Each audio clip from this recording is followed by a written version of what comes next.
already talked about self-love from a black male perspective. Loving yourself. I don't think the conversation comes up in that manner. It's more of how do you take care of yourself and how do you challenge yourself. So what I do for myself is I do challenges and fasts all the time, just to make sure mentally I'm sharp. Like I'll do TV fast, social media fast, just to be in control of myself. But the circle that I'm in, they empower me to do that.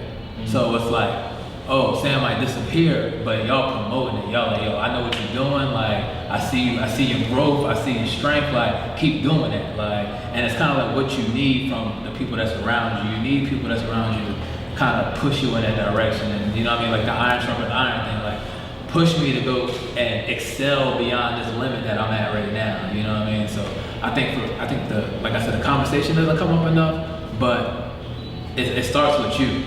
And then it goes into the people who are around you. Because if I'm doing social media fast and I'm kind of about it, then why should you be happy about it? You know what I mean? Why should you promote it? If I'm coming to it like, I might not make it, you know what I mean? Then why should you come and say, you're doing a great job, you know what I mean? Well, like you said, the conversation doesn't happen. It's always a unwritten rule. You get what I'm saying? But like, I believe we do need to start having a conversation. And me specifically, no, me and my boys do not have that conversation. And that's just the honest to truth, honest to God answer. But it's important that we do have this conversation. We have to talk to each other. You know, it's bigger than saying, "What's up, King?" on Facebook. Facts. You get what I'm saying? We love that. Everybody has this Not conversation, enough, yeah. but conversation should spark action. Action should spark change. So. And then the thing is, I feel like the self-love also goes to a point, even now that we're having the conversation, it's like, how do we bring the self-love to the younger men generation that's growing up today? Because it's like, who are they looking at to give them self-love, and what are they seeing in self-love? They're watching, Future and different rappers and artists, and holding a gun in your hand might be self-love. Like, can't nobody, deal with me, et cetera, et cetera. I'm a man, this makes me a man, et cetera. And on the other end of that is when you do not meet the requirements of a famous person or what you see on media because you're not getting it from your own community, you feel like a failure. And then you already don't love yourself, you're down to yourself because you're holding an unrealistic expectation. And then I think with before you can love your spouse or love anybody else, you have to love yourself first. We all have our strengths and our weaknesses, but we need, as a culture, we need to find strength in our weaknesses. That's where the power really lies. We have to recognize that we are bigger than any problem or any obstacle that is presented to us. You touched on a good point. I was about to ask, do you think symptoms of not loving yourself are viewed as weaknesses? And not loving yourself can manifest itself in different ways. You can be like, if one of your partners he normally is in the gym all the time, then he just started gaining weight. Or if he's like normally not a dude who drink too much, every weekend you see him drinking. At what point do you step in and say something? Because that's your man. But if it's your friend, you can step in at any point, and you should when I tell you something, you shouldn't be angry because you know it's coming from a love place. Yeah. You know what I'm saying? Like a lot of times we tiptoe around each other because we don't want to ruin a relationship. Dude, if I can't tell you getting fat and you mad at me, our relationship was already rocky in the beginning. And that's something you have to be willing to risk. As a parent, you go to your children and you know you're going to say something they don't like, but you love them, so you're saving them, even though they won't realize 30 years till 30 years down the line. So we have to be that same way with our friends, and that has to deal with self-love. In order to have self-love, like you said, you have to know yourself. You have to know your weaknesses. As a group, as a line, any of that stuff, you're only as strong as your weakest link. So when it comes to you as a person, you're only as strong as your weakest self. So you can only be so strong by knowing your weak points and realizing them, expounding upon them, and working on them. You get what I'm saying? Yeah. For me, I think perhaps the conversation of self-love, the practice of self-love, I think start with perhaps even defining, right? That there are things that we can't attain because we don't have the language to facilitate that conversation. What does it mean to love yourself, right? But for me, so when I hear love, I had this conversation with my lady once, actually, just talking about what does love mean to you. And for me, principally, when you think about all the things that encompass love and you boil it down, to me, love is responsibility, right? That when you exercise responsibility for yourself and your choices, that you have expressed love to yourself.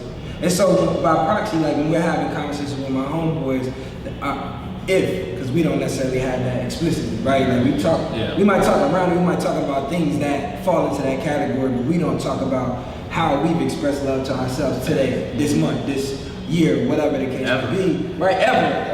But I think the way to get to that conversation is to talk about whether or not the things that we are doing align with the responsibilities that we have with ourselves, right? Like, so you're responsible for your growth, you're responsible for your health, you're responsible for, making a positive and substantial contribution to your community. That when you don't do those things, that you're not exercising that love. That's a much more tangible way of talking about it. You know what I mean? Because then I can say, my homeboy can come to me and be like, now come on, bro. Like, there's no way that you can do that and say that you love and have responsibility for yourself at the same time. And I can say, because I also think it's important to validate feelings. It's not even that you're not angry, it's that you're not angry with me, right? Because if you do that thing where we take emotions out of it, right, then it becomes like this void, it's non-productive. You can be upset, bro. You can even be upset at you. You can be upset at the situation. You can be upset at the weight, but don't be mad at me, right? Because I'm bringing it to you in love, which is the same thing as saying I'm bringing it to you in responsibility. I have a responsibility to you because we have a relationship. You made a great point. And even trying to get into self-love, this concept of love and emotion, I think men in general, we have a hard time communicating that. Like, not supposed to be emotional. Not supposed to, but we are all emotional. Even people don't even, and people have one-sided conversation when it comes to that. If you're an aggressive alpha male, the stereotype, anger is an emotion. You're just operating on the opposite spectrum. Right. So loving yourself or even being in tune with what makes you tick, that is a responsibility in a sense. Correct. So from the village perspective of having friends, it's a sense of accountability that we gotta, I guess, have on ourselves, but also to our friends. And then, like you said, anger is an emotion. Love is an emotion. Yeah. We have to think about it like this.